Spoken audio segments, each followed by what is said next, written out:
Good afternoon. I'm Shane Superville with headline news on CNC3 and the TBC radio network. Opposition leader Penelope Beckles says a recent U.S. airstrike which led to the deaths of two Trinidadian fishermen is concerning as she continues to monitor U.S. naval operations in the region.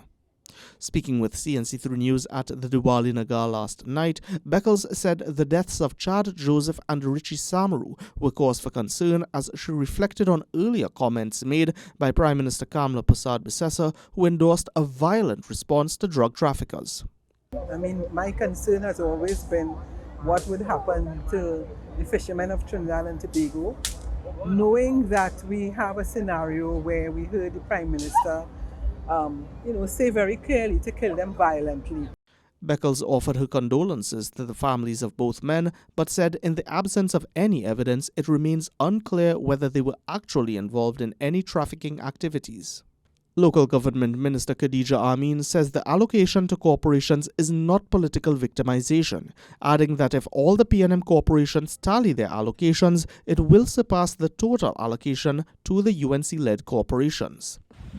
What I can tell you, if you calculate all the allocations to all the regional corporations and you total the PNM and you total the UNC, the PNM corporations actually have more in terms of the allocation.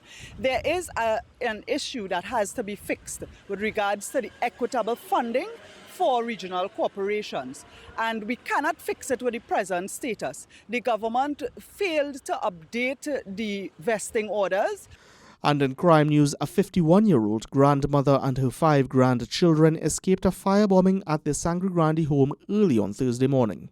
Police said the woman was awoken by the sound of an explosion at her Picton Road Extension home at around 2:20 a.m. and noticed that her curtain and mattress were on fire. The woman gathered her 5 grandchildren and 21-year-old son and extinguished the blaze. Investigations revealed that broken glass bottles and a piece of fabric soaked in gasoline were found in the aftermath of the fire. Sangre Grande police were called in and are investigating the incident as an arson attack. This has been Headline News. Look out for another news update at the top of the hour.